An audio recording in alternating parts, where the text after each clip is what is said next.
Second, like to play along this road. No. I know.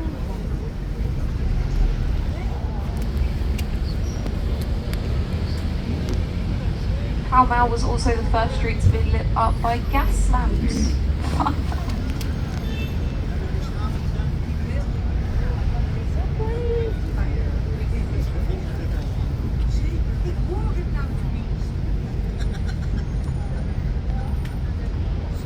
Okay. So we're going to make our way round now onto an offshoot of Piccadilly Street. And some more Christmas lights. Unfortunately, I can't say anything. It's against my contract. If you really want to, I still can't say anything. So, talking about Christmas lights themselves, the first Christmas light was invented in 1856. They were invented by an American man called Ralph Morris. Ralph Morris had seen the little blinky lights in a telephone and thought, wow, those would look good on a Christmas tree.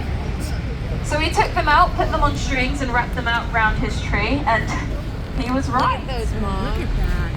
The big angels.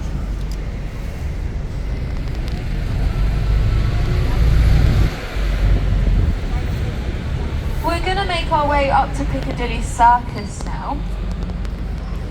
Piccadilly Circus is called as such because it comes from the word Piccadille and circus. A Piccadille is the white ruffle collar that you see the Elizabethans wear in all their portraits. So if you've ever seen a picture of Queen Elizabeth I or William Shakespeare, they're wearing that big white ruffly collar. That's a Piccadille. Circus is just the Latin word for circle. Ah. Yes. Ah. Thank you. You're welcome. I just learned something new today. That's my job.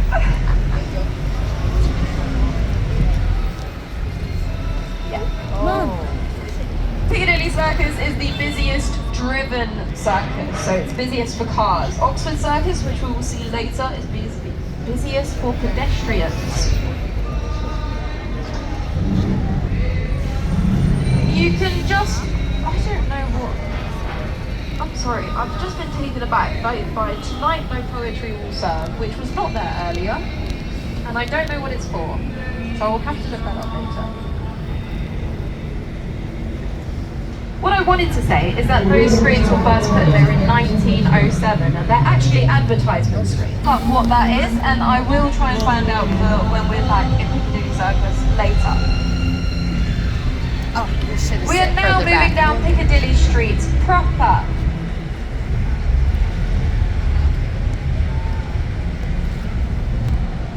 Wow, as it has the most renditions of any song ever.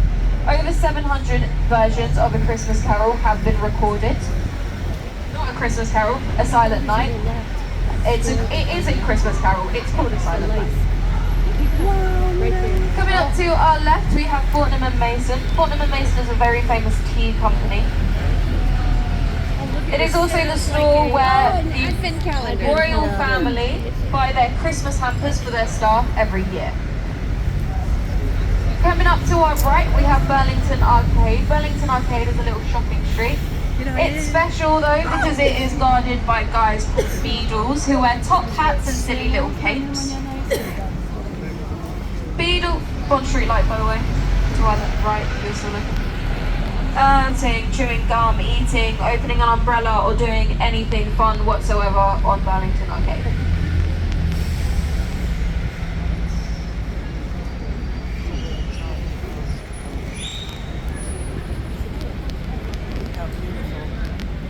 Imagínate. Coming up ahead of us now to our left we have the Ritz Hotel.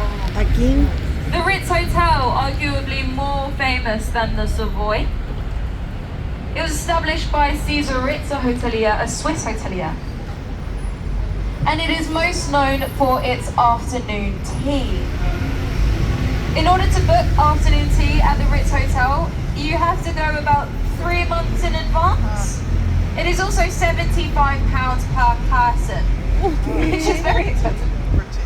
If you're a man, you do have to go in suit and tie. If you're a woman, the rules are slightly looser, but if you turn up in trainers, they can kick you out and take your money. Wow. So you will pay £75 and you will not get the food. Wow. I have booked my first ever trip to the Ritz for my mother's 60th birthday. I'm already crying because of the money I will lose. Pit, which means it's where we buried dead bodies during the plague, and then because of the fumes, no flowers grew. The second is far more fun. It goes to her husband, Charlie, my love, my dear, mi amor. Give a flower to the prettiest girl you know. So Charles II picks a flower from Green Park and gives it to some random walkabout. And Catherine of Braganza is very unhappy about this.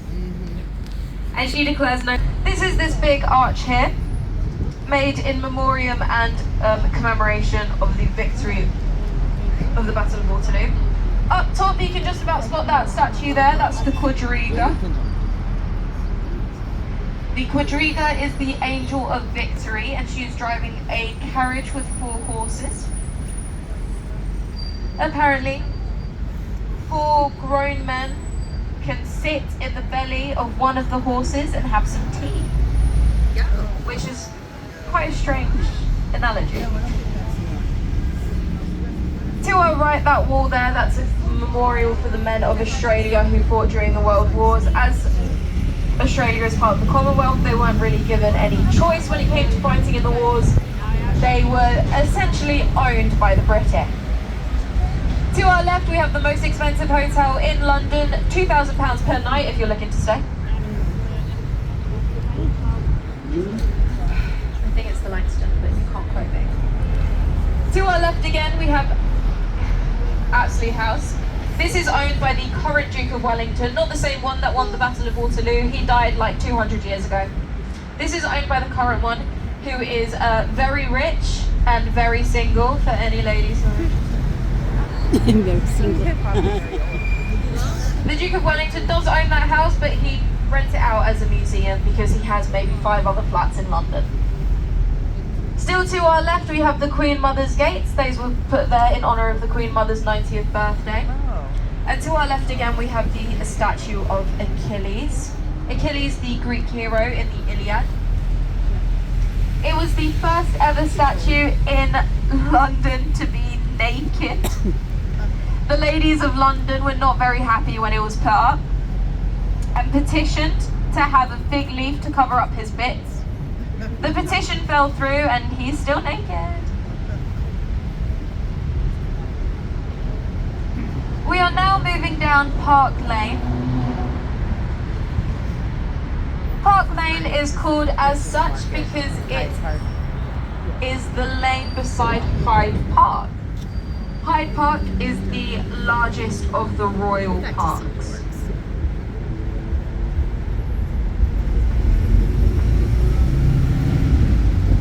In the 1500s, it was one of the favourite hunting grounds of King Henry VIII. He liked to hunt fox over here. Fox and deer were his specialties. Hyde Park was opened up to the public in the 1700s by Queen Anne. Kensington Gardens, though, which are a part of Hyde Park, were kept closed for another 100 years or so.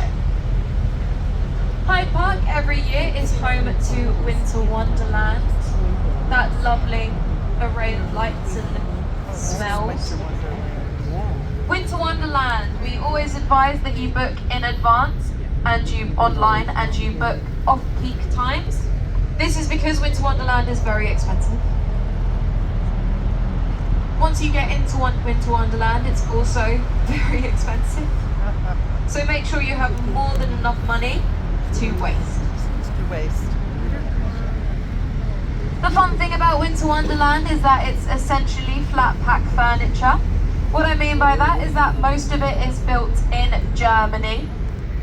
They're then put onto vans, driven to here, and sort of like slotted together, a couple screws here, a couple nuts and bolts here.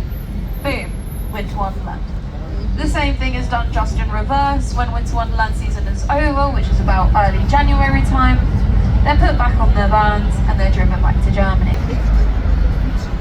Marble Arch, the real one, was designed by John Nash in the mid-1800s. It was built to be an entrance to Buckingham Palace as a gift to Queen Victoria. However, Queen Victoria decided that she absolutely hated Marble Arch and thought it just ruined the whole aesthetic of the Buckingham Palace. So she made up a complete and utter lie that her carriage would not fit through the arch of Marble Arch, and therefore it couldn't possibly be the entrance to Buckingham Palace, because how on earth would she get in? So what they did is they just moved it here because it was too expensive to destroy. And they made Buckingham Palace slightly larger with slightly different entrances.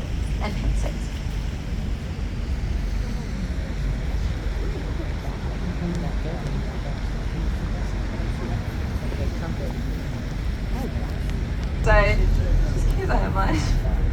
My name's Ellie, your driver's license, just in case you want to mention that in a TripAdvisor review or anything. As we make our way onto Oxford Street now. Oxford Street is the longest shopping street in the UK, if not in... The Christmas lights on Oxford Street started in the 1950s, about 1959 I do believe. They started in retaliation. They started in retaliation to Regent Street, who started doing their Christmas lights in 1954. Oxford Street felt left out, so they decided to do some themselves because it was done purely green like me. So please don't be that person.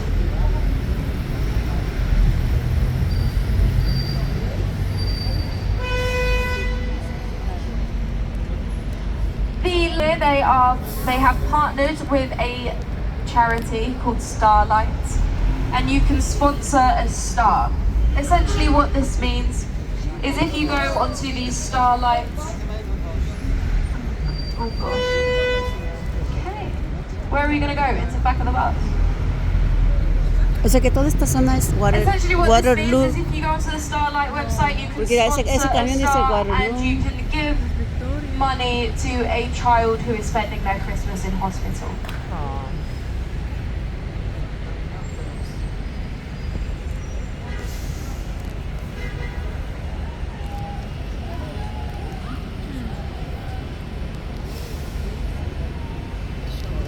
It is. Okay. And then Orthodox religions, so Greek and Russian Orthodox mainly, will celebrate Christmas on the 7th of January. This is because they follow the post the Gregorian one, which just essentially means everything is pushed back a little. These are consumed on Christmas Day.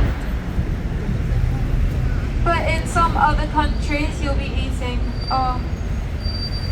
you won't be eating a turkey. I will just note that turkeys are a Thanksgiving tradition that we nicked from America because we thought, why do they get to have all the fun?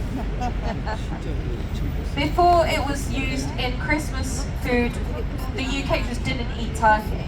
We just thought it was not a good meat, so we just didn't eat it.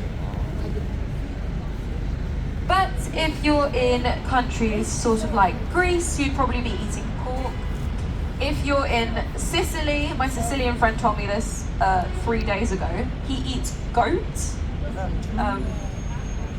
Okay.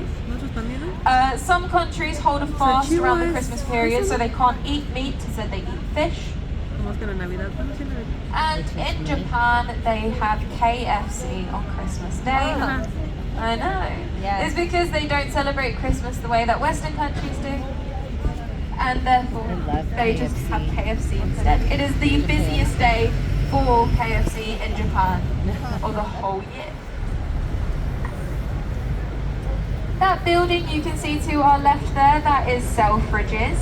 Selfridges is the second largest department store in London. It comes second after Harrods. It is also the second most expensive. You can see these lovely displays in the windows of Selfridges. These displays are planned from January. So the moment the Christmas season is over, the team starts again and plans for the next one. Selfridges have such a connection to Christmas and do so much Mira el for color it. de las hojas. Partly because Mr. Selfridge, the guy that opened the store in the first place, he was American. Yes, that's not the point I'm trying to make. He was the first employer to give his employees holiday pay. Selfridges also holds a Christmas market in their food market area where they sell different Christmassy foods and some Christmassy goods if you do want to check it out. Those sorts of ideas. The Roman Catholic Church, however, decided to move the celebratory day to the 25th of December in order to overturn the celebration of Saturnalia. They didn't want this pagan festival being celebrated, so they thought we'll just put a Christian festival on top of it. Everyone will forget the pagan one and we just go with Christianity. And that's essentially what happened. The only thing we really kept from Saturnalia is the gift of Venus flytrap. It did spark some controversy. I can't remember exactly. We're about to hit the end of Oxford Street now. Ah, mira, ahí están otros. And we'll just note that Oxford Street is the richest street in London. So in December alone, they will make £1 billion. Wow. In a whole year, they will make more than the entire city of Birmingham. For anyone who doesn't know, Birmingham is just a city up north.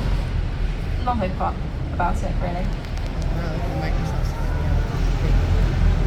We're going around Oxford Circus now, the busiest pedestrian circus. And we're making our way down onto Regent Street.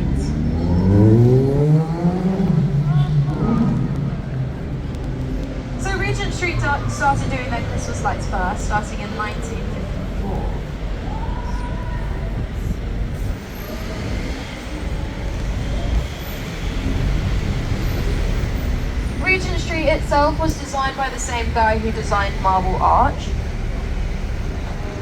Mira, ahora sí vamos de frente. John Nash designed this street as a processional route for the coronation of King George IV. I talked about King George III slightly earlier on, Mad King George. King George IV was his son. Because King George III was mad, he couldn't quite run a country successfully by King George IV, only when he was coronated, decided to ban his wife from his coronation because he could and he did not like her. Just a heads up, to your right in a second, some more lights, Bond Street lights. King George IV was only king as well for 10 years, poor guy. But the Regency period, when he was Prince Regent, is where we get, you know, Pride and Prejudice, Bridgerton, all that sort of stuff, the fashion. Okay, Spain.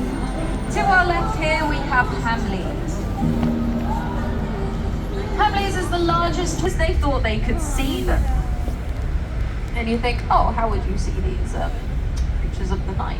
Esta no está encendida. This is because the streets of London in the Victorian era were lit by lamps powered by carbon monoxide.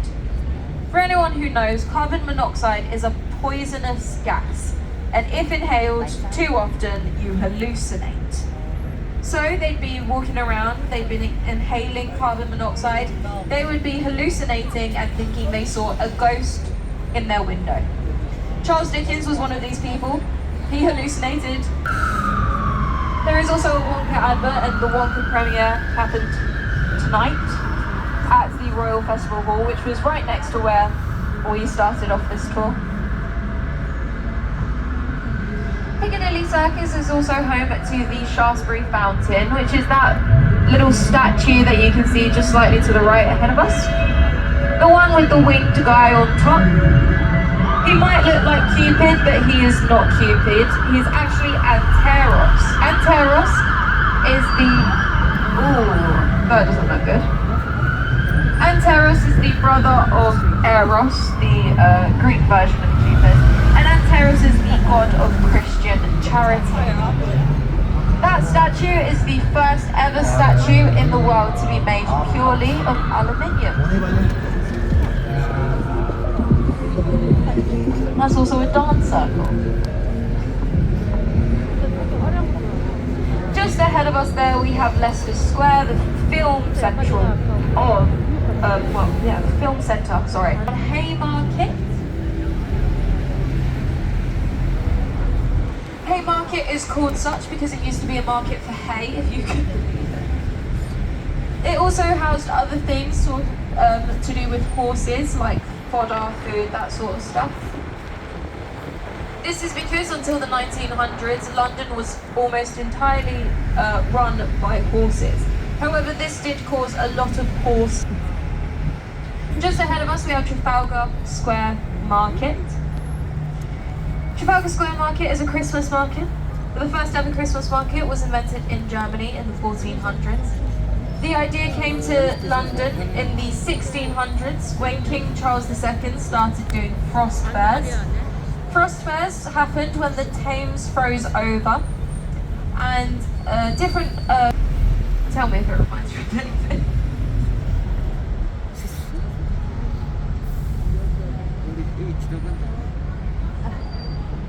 Yeah. I have a dog, and I can tell you that's exactly what it's supposed to look like.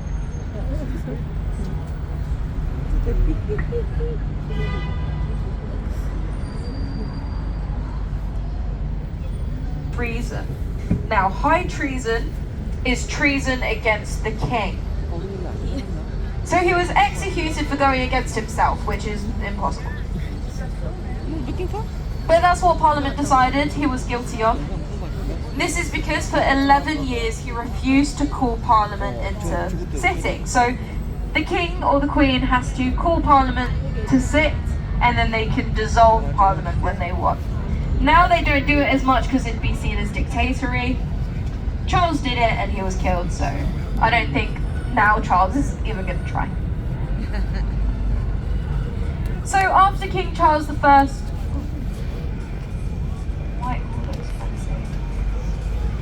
sorry. After King Charles I was executed, there was a period where we had no king. Instead, we had a guy called Oliver Cromwell who came into power. Oliver Cromwell was named Lord Protectorate, which is just another word for dictator. We replaced the king who was a dictator with a dictator. It wasn't a very clever time on British behalf. Oliver Cromwell was a mean old guy because he banned Christmas, he banned sport, he banned music, plays, makeup, anything fun. You couldn't even go to church if it wasn't a Sunday and Trafalgar, so in 1805.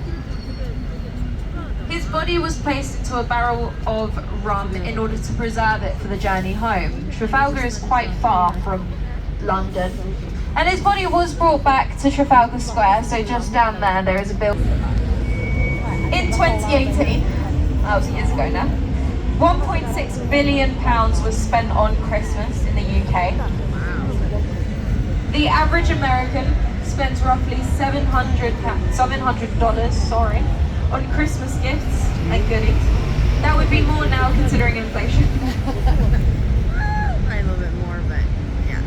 And a typical UK house will spend an extra £500 in December alone. That's so awesome. Left.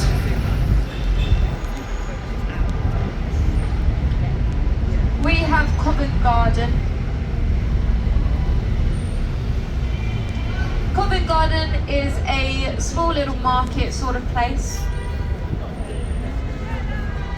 You can't really see it too clearly. It is fully pedestrianised, so if you do have a chance, go and check it out. It does have really quite. The house was also used as a filming location on a whole host of movies, including a James Bond, I don't know which one, an X-Men, again I don't know which one, and a couple Regency-inspired movies.